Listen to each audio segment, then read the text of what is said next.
नमस्कार सम्पूर्णमा म गायक शिशंकर राजा हजुरहरुका सामुने यो भिडियो लिएर आएको छु। किन भन्नुहुन्छ भने मैले आफू परदेशमा हुँदाको पीडा व्यथालाई समेटेर सायदै घरदेशमा पनि त परदेशीका घरदेशीहरूलाई पनि त कति नै पीडा लाग्दा म आफ्नै क्षमताले मैले एउटा गीत लेखेर परदेशी र घरदेशीको अत्यन्तै सुमधुर लय सङ्गीत र शब्दमा एउटा दोहोरी गीत लिएर आएको छु। सम्पूर्णले त्यो गीत हेरेर लाइक सब्स्क्राइब कमेन्ट दिएर प्रतिक्रियाहरू दिनुहुने नै छ।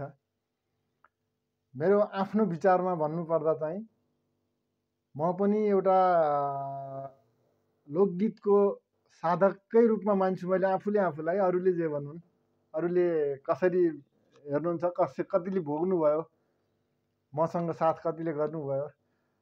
अब बचपनदेखि नै लोकदोहोरीप्रति अलिकति तृष्ण भाव लिएर अर्थात् तिर्खाएको व्यक्ति जस्तै गरी हाम फालेर लागिन्थ्यो। कहीँ मादल बजेको सुन्न पर्यो कामले भनेपछि त्यो ठाउँमा पुगेर छोडिन्थ्यो।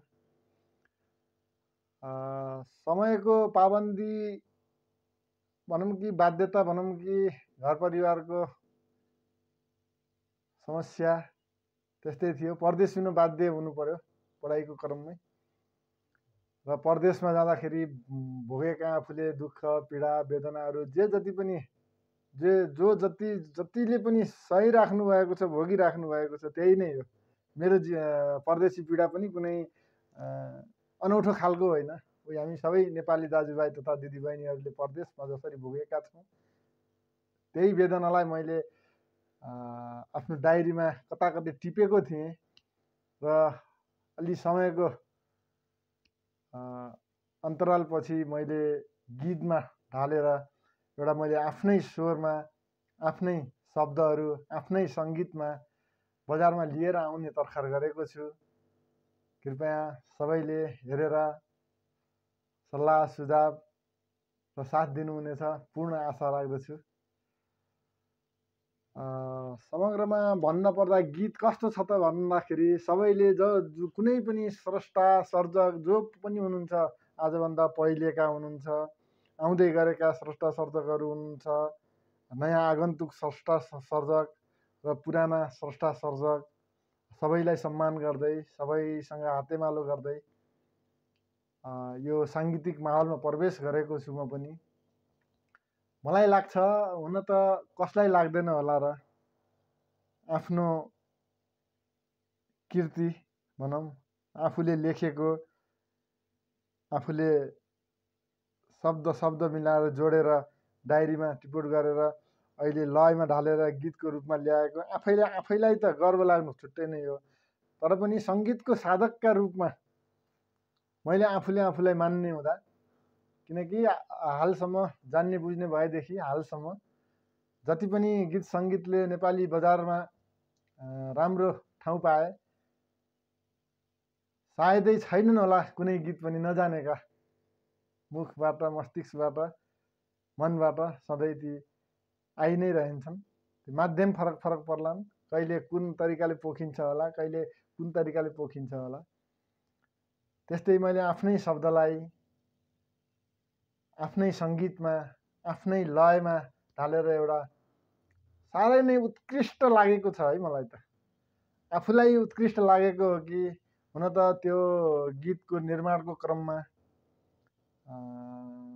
जति पनि साथीभाइ नयाँ साथीभाइहरू भेटिनुभयो, दाजुभाइ तथा दिदीबहिनीहरू, पुराना स्रष्टा सर्जकहरू प्राय धेरैसँग 3-4 दिन रेकर्डिङ स्टुडियोमा जाने क्रममा प्रशस्तै लगभग 20औं कलाकारहरूलाई पनि भेट्ने मौका पाइयो। त्यही क्रममा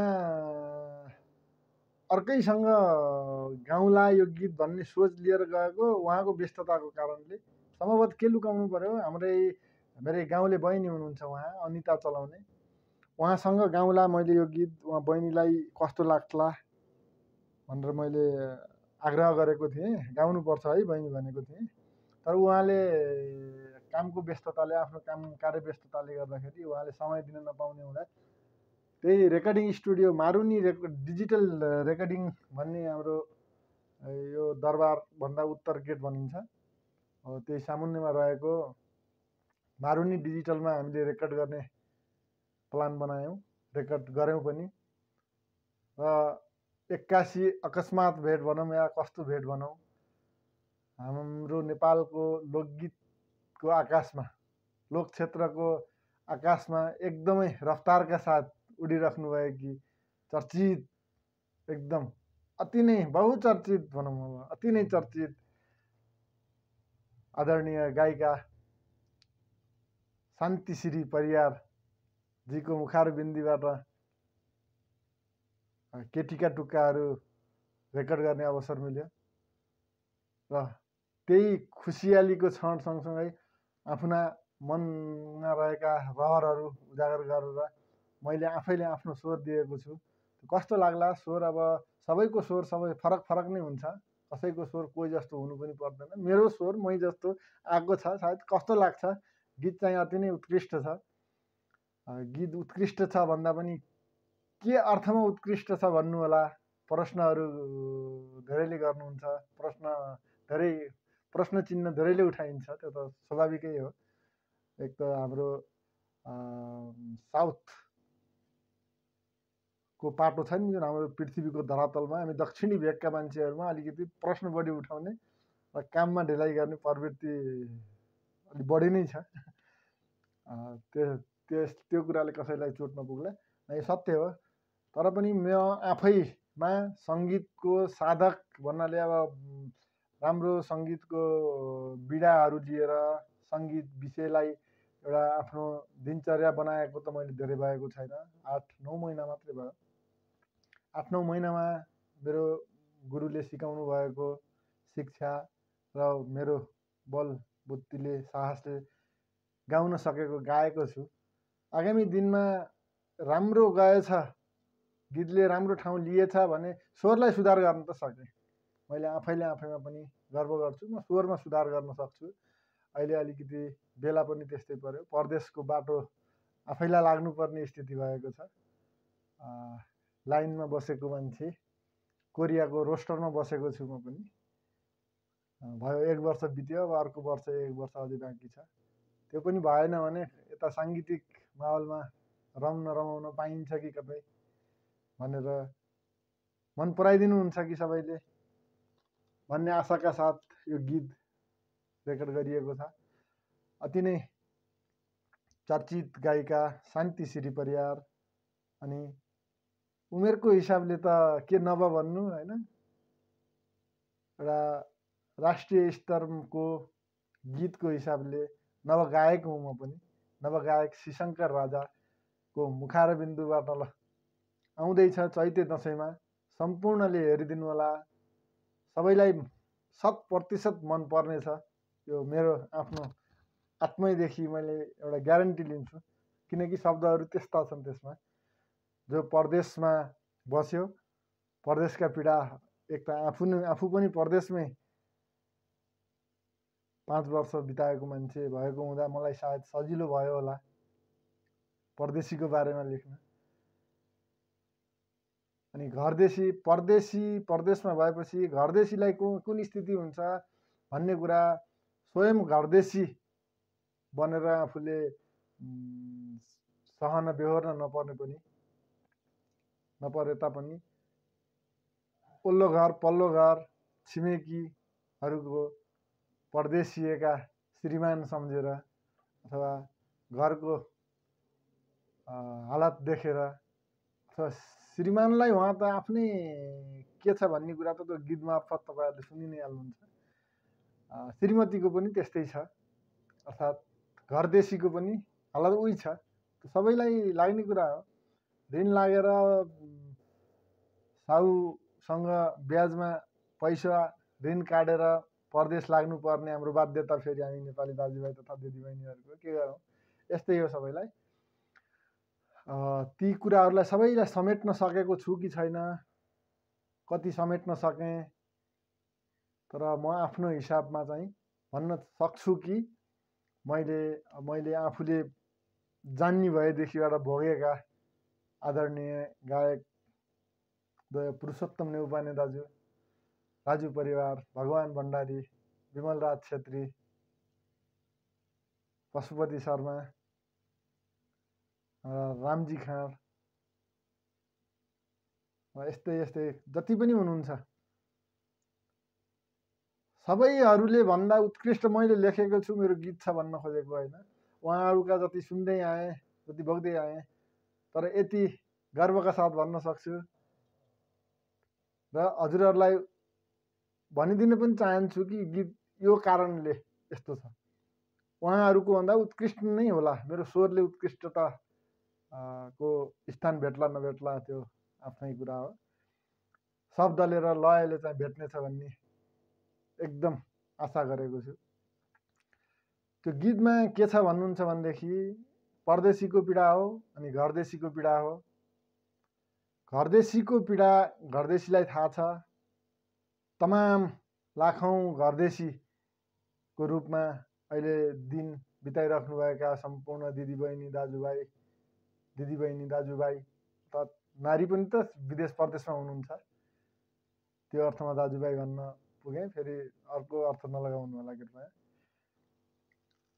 एकदमै सिरियस छ। मैले प्रत्येक टुक्का 4-4वटा टुक्कामा गीत बनेको छ, अर्थात् गायकको 4वटा टुक्का, गायिकाको 4वटा टुक्का हो। त्योभन्दा पहिला एक लाइनको अन्तरा छ। एक लाइन गायकको अन्तरा हो, अर्को लाइन गायिकाको अन्तरा हो। ती माथिका 2टा अन्तरा सहित यता तलतिर गायिकाका 4 टुक्का, गायकका 4 टुक्कामा प्रत्येक टुक्कामा फरक फरक अन्तरा सहितको गीत लिएर आएको छु।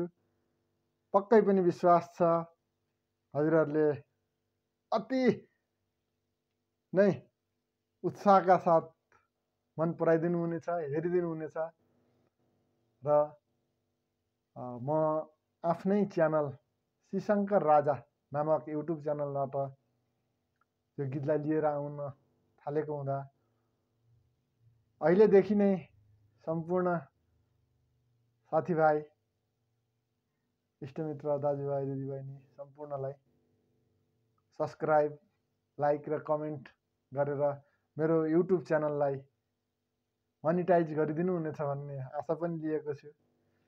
होइन हो, यो त युट्युबर बन्न थाल्यो, काम पाएन क्या हो। हुन त काम अब बेरोजगार देशमा बेरोजगारीले अब के काम पाइन्थ्यो र। त्यही पनि अरूलाई दिनुभन्दा अरूले त्यही त हो नि, हाम्रो नेपालमा राष्ट्रपतिदेखि गाउँपालिकाको वडा सदस्यसम्म सबै चोरै हुन्। सबैलाई कसैलाई के भनिराख्नु पर्ने छैन। त्यो मेरो गाउँपालिकाका पनि त्यही हुन्, पूर्वतिर हजुरको गाउँपालिकाका पनि त्यही हुन्, पश्चिम डडेलधुरा अछामतिरका गाउँपालिकाका पनि त्यही हुन् भनेदेखि ती राजनीतिक दलसँग आबद्ध बाहेक अरू हामी नेपाली चाहिँ होइनौँ कि झैँ गरिसकेका छन् राजनीतिक माहौलमा। त्यो राजनीतिक माहौललाई छुट्टै राखौँ, त हाम्रो विषय पनि परेन। हामीलाई त काम पाए, बिहान बेलुका काम पाए, बिहानदेखि बेलुकासम्म एक तट भएर काम गर्न पाए, दुई गाँस माम पाए, त्योभन्दा ठुलो त के नै हुने थियो र। समग्रमा यत्तिकै भन्दै एक टुक्का हजुरलाई पहिला परदेशीले के भन्छ एक टुक्का अन्तरा, अनि घरदेशीले के भन्नुहुन्छ त्यसको एक हरफ सुनाएर त्यही फेरि वाचा गर्छु है म हजुरहरूलाई कि प्रत्येक टुक्काको अन्तरा फरक फरक छ। कुनै पनि अन्तरालाई दोहोऱ्याइएको तेह्राइएको छैन। हो, सुरुको 2टा अन्तरा गायकले भन्ने, गायिकाले भन्ने अन्तरा चाहिँ लास्टमा एकपल्ट दोहोरिएको चाहिँ छ। त्यसैमा परदेशीको पीडा हो, परदेशीको पीडा। ओदै जाने रेलको कथा, रोदन आँसु भेलाको कथा, परदेशीलाई थाहा छ। उदै जाने रेलाको कथा, रोदन आँसु भेलाको कथा, परदेशीलाई थाहा छ। गायिकाले के भन्नुहुन्छ? चामल पिठो नुनको कथा, माइती घरको गुन्नको कथा, घरदेशीलाई थाहा छ। चामल पिठो नुनको कथा, माइती घरको गुन्नको कथा, घरदेशीलाई थाहा छ। यसै गर्दै गर्दै टुक्का पिच्छे अन्तरा फरक फरक आउने बाचा गर्दै गीत अति नै उत्कृष्ट छ, सबैलाई मनपर्ने नै छ। त्यही हो, पिकनिक मेला महोत्सवमा नाचौँ भन्नलाई अलिकति नमिल्ला, अलिकति स्लो छ गीत। होइन भने जति पनि परदेशमै हुनुभएका र परदेशमा हुनुभएका घरदेशीहरूका निम्ति नै बनाइएको गीत हो। एकान्तमा टोलाउँदा बेलुका काम गरेर थाकेर आएर परदेशी भूमिमा कोठामा एक्लै हुँदा, अर्थात् घरमा परदेशीको श्रीमान सम्झिँदै बालबच्चालाई सुताइसकेपछि के गरौँ भन्दाखेरि सुन्ने खालको गीत छ।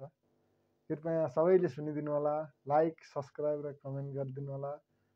यतिकैमा एउटा गीत परदेशी र घरदेशीमा साथ दिनुभयो भने मैले नेपाली लोकगीत क्षेत्रको एउटा मेरुदण्ड नै